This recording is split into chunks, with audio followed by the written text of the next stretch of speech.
Not one. Not two. Not three. Not four. Not five. Not six. Not seven. Not seven. Not seven. Not seven. Not seven.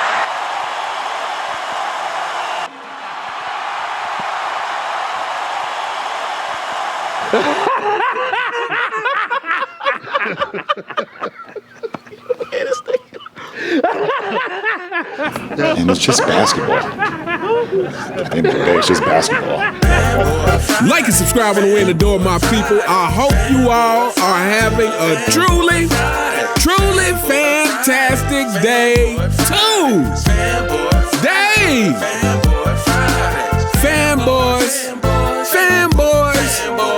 Fanboys, LeBron James, fanboys,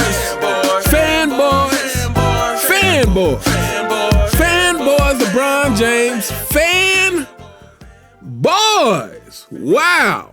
Well, I tell you what, your king is the gift that keeps on giving. But at the end of the day, it's just basketball, people. At the end of the day, it's just basketball for the Duck. So I'm sure you all have seen, I'm sure you all have heard that the Duck, the deer, the leader of the 4 and 6 Kingdom, was recently in China promoting the whole Forever King campaign, promoting those terrible, horrible looking shoes that if I walked past them, I still wouldn't know what they look like, because I don't know what any of LeBron James' shoes look like. The only thing I know is I did look up the Forever Shoes King or the Forever King shoes, and they look completely ridiculous. And that's probably will be the first and only time that I see what those shoes look like. But yeah, the Forever King was in China, people, and he was going there to promote those shoes, and I guess he was in some sort of shoot around with some fans and some kids. And the Forever King, the self-proclaimed GOAT, that one right there made me the GOAT. I'm the best player in the world. Could not hit a shot, not one.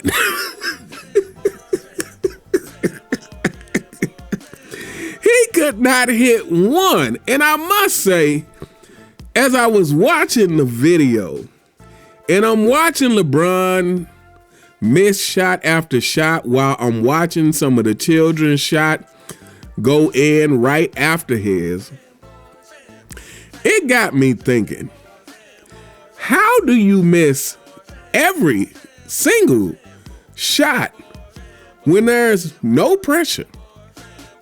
Man, let me show these people in China what the GOAT look like. Just check me out. GOAT James. GOAT James.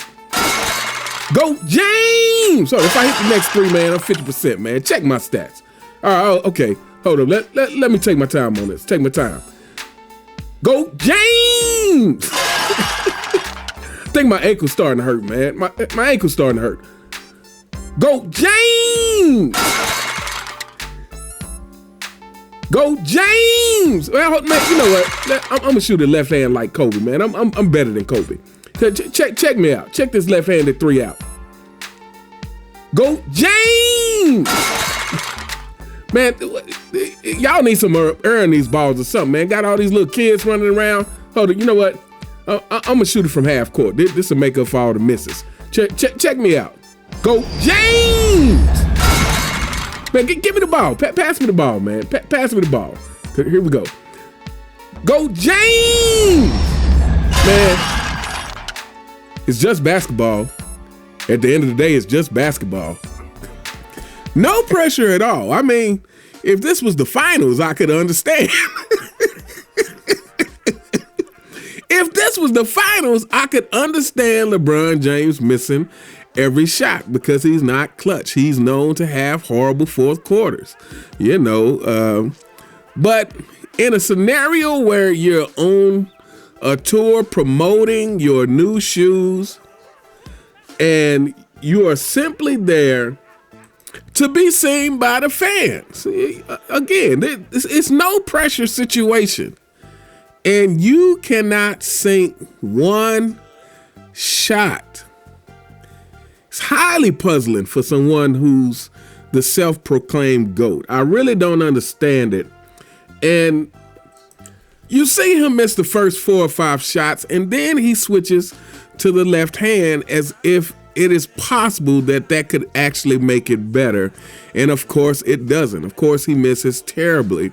And as the sequence continues, you see him try to kind of pretend as if he's just being lighthearted and no big deal. And this, my people, I tell you what, I cannot stand because it is clearly coke. He is clearly trying to mask the fact that he could not hit a shot.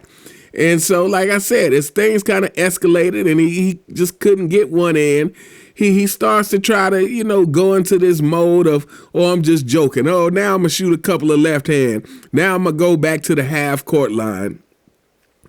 And this keeps right in line with LeBron James' whole MO. It fits right in line with how LeBron James operates. And that is, cannot admit his flaws. He cannot admit that, hey, even though this is a no pressure situation, I got in my own head, because there is no other reason for you not being able to hit one shot other than you got in your own head. Now, why would you get in your own head? Why does LeBron James repeatedly get in his own head? And here we go, fanboys, this is a part of the video where you're going to want to click off because you're going to hear some harsh truths about your king. Or if you want to learn something, then you'll sit down and have a seat. But here's why LeBron James gets in his own head. Because he overhypes himself all of the time. And because he overhypes himself, he puts pressure on himself to deliver something that he cannot deliver. Just like 2011. 2011, regardless of what LeBron James says now, looking back, regardless of LeBron James saying, oh, well, we had a big three, but we had to build the rest of the team around minimum guys, who can win the game with just 3 superstars, and then we have to have just regular role players for the rest of the guys. We should at least have 6 superstars.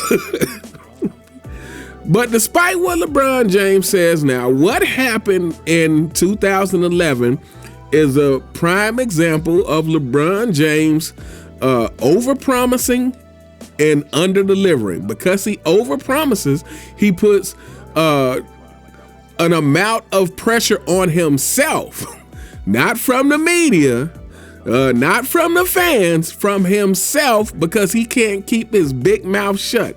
So he leaves Cleveland again in a despicable fashion, to where he didn't tell anyone to the last minute.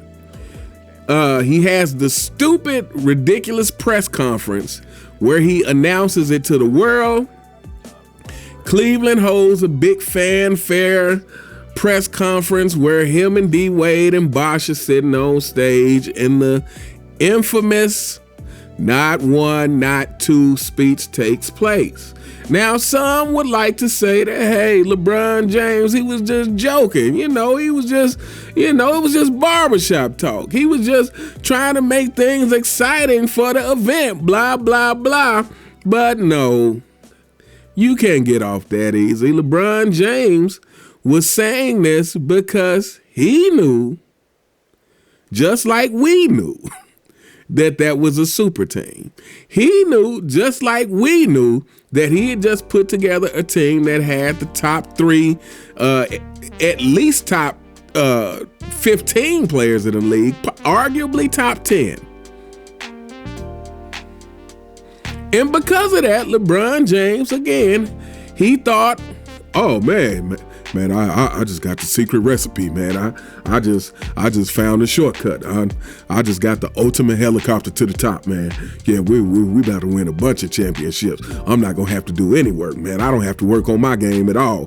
I can just build this super team, and I can, stay not being able to shoot jump shots. I can play mediocre defense, and I'll be set. But he put all that pressure on himself and he crumbled. Now, some would say that this China thing, it should be no pressure. From the outside looking in, this should be a no pressure situation. This LeBron James and many NBA players love to post video clips of them hitting 3 after 3 in practice, hitting multiple jump shots in practice, just like Ben Simmons. They love to post that to social media.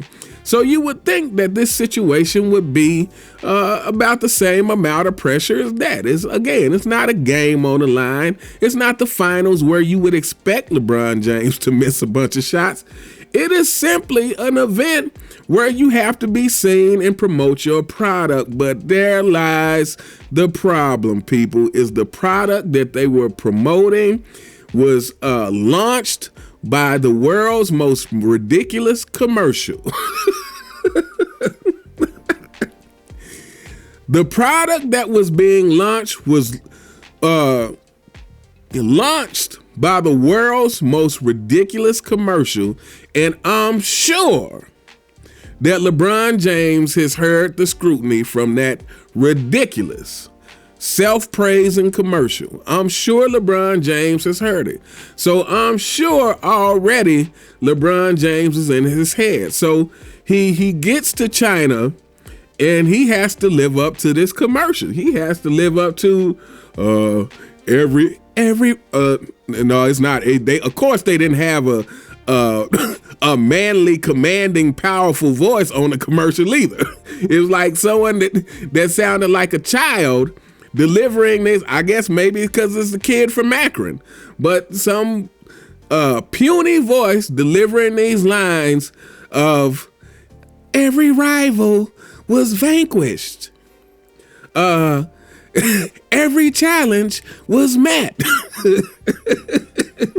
Every mountain was climbed. Every clutch shot was hit. And also, he never flopped. I mean, a commercial filled with lies, followed by, he is the forever king, people. Remember that. Told to you by a voice that commands no respect. So yeah, after all that hype from that commercial, I believe LeBron James went to Cleveland feeling the weight of the commercial and the criticisms that followed, and knowing that people are there expecting to see the forever king, expecting to see the guy who never failed, expecting to see the perfect basketball player, because that's pretty much what they described on that commercial, who vanquished all idols, apparently, too, according to the commercial. They were, at least in LeBron James' mind, this is what they were expecting to see. And because LeBron James and Nike and whoever else was involved with that ridiculous commercial set him up for failure. So when he got, of course, it might have been just a shoot around to everybody else, but in LeBron James' mind, every shot that he missed made him look further and further away from that forever king. I want my damn respect. With each brick, with each air ball, that commercial looked more and more like a lie. It's like, miss one. Oh man, okay. I'm about to get exposed here. That's okay, I'm cool. Let me take this next shot. Miss two.